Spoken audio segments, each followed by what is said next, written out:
Peace, what's going on, YouTube family? Thank you for tuning in for another episode of Shop Talk with your boy Wrenchturna. I know you guys haven't seen the episode in a little bit of time, but I've had other stuff to do, just, making other things happen. But I'm glad that you guys are still tuning in or still are interested in Shop Talk.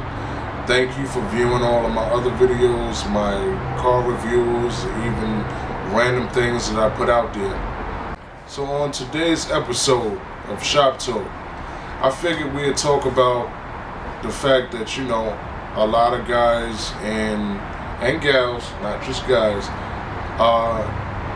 the season is now ending, and, all across North America, most places are starting to get cold, so a lot of people are putting their bikes up for the wintertime.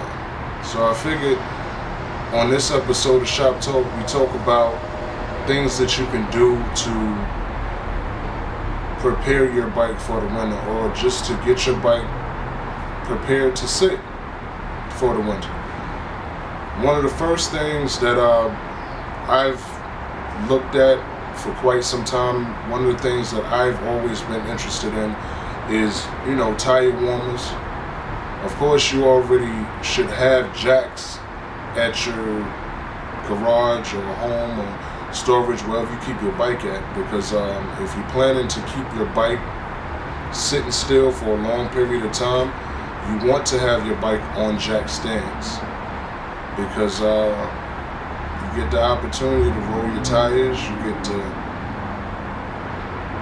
make sure that your bike is literally not sitting in the same spot, because your tires can dry rot if they're sitting in the same spot. And that's something that you really don't want, because, after the season is over, you thinking, oh yeah, I'm about to get back on my bike, everything's going to be straight, and not even knowing that you got a dry spot in your tires. And from everything that I've seen, like being a motorcycle mechanic, I've seen people come to me with, excuse the term, but titties in their tires, and have a swollen mark in their tires. And some people will be like, yeah, I just had the bike sitting over the winter and started back riding it, and then all of a sudden this happened. So it happens, who knows how it really happens, or whatever the case may be. But just sitting your bike up, you don't want your bike just to be sitting still in the same spot for the entire duration of that season. That's just something you don't want. Like here in North Carolina, we have these rogue days where you got 70 degrees, 75 degrees in December, January, February.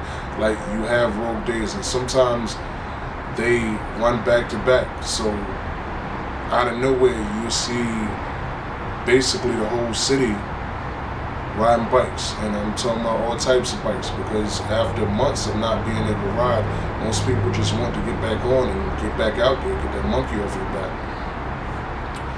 Another thing that you can do for winterizing your bike is changing your oil in your spark plugs. In the summertime, I choose to run a hotter plug just because it's summertime, and there is no telling who's going to want to try to raise this, that, and the third. So me personally, I just like to have my bike at optimal running everything. You know what I mean? I just, you never know when somebody's going to try you. But in the wintertime, I choose to go to a less hotter plug, just because I know I'm going to be riding the bike less frequently. I got gear, so any day I feel like riding, I'm going to get out, ride my bike, just because that's what I love to do. Speaking of gear, there is several things that you can buy, for those of you whose highs are just going to get down to the 40s, or maybe even down to maybe 35, and you still want to ride your bike. One of the things that I've come to learn is about scuba gear. An old had turned me on to scuba gear. And, pardon me, I bought some scuba socks. That was the first thing that I bought. And when I bought them, I said, I'm going to try these things out and see how they go.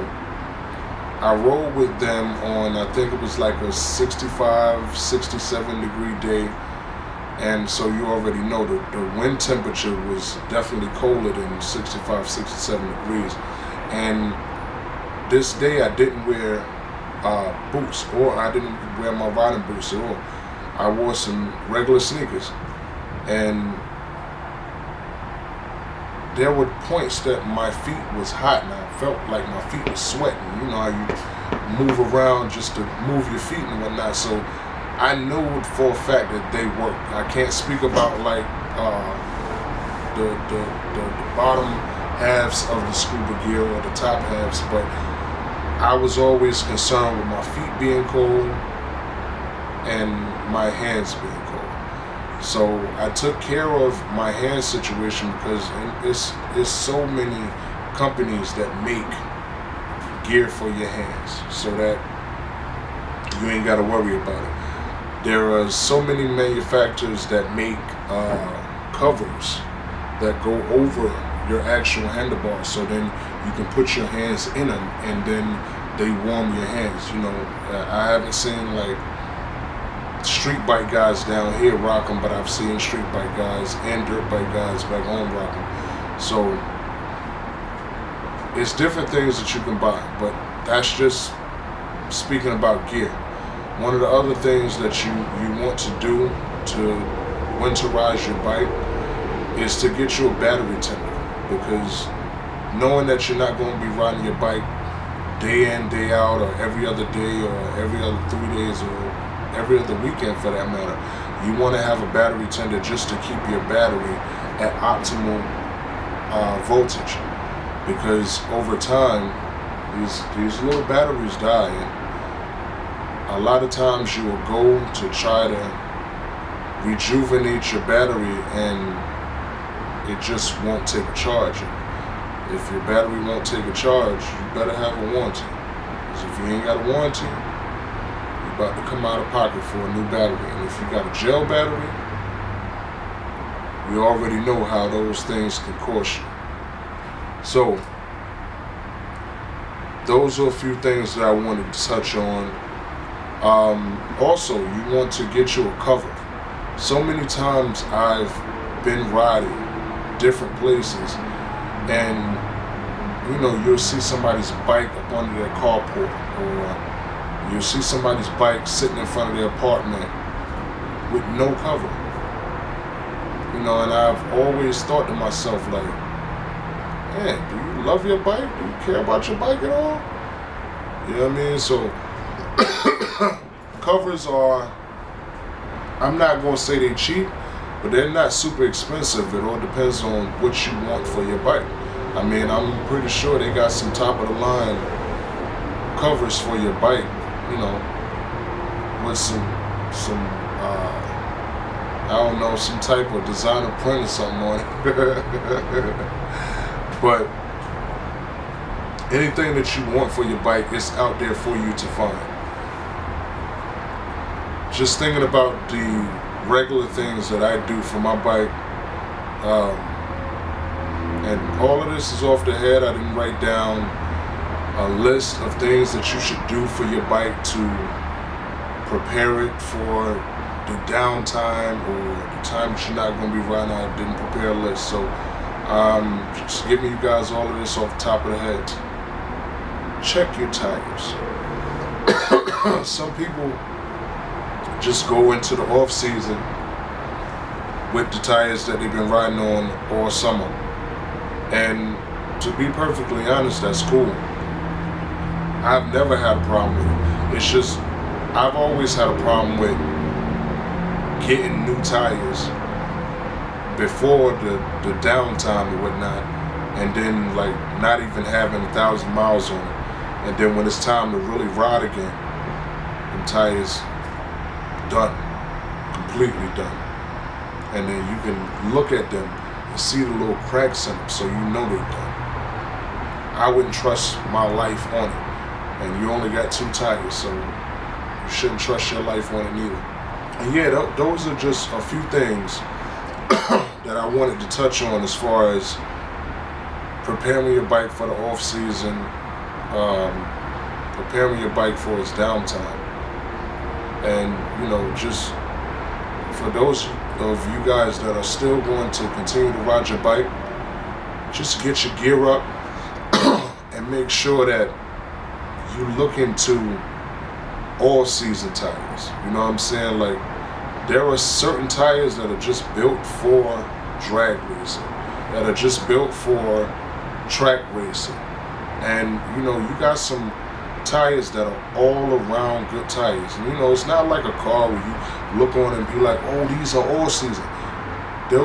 There are just some tires that are just good in rain. They're good in super hot conditions.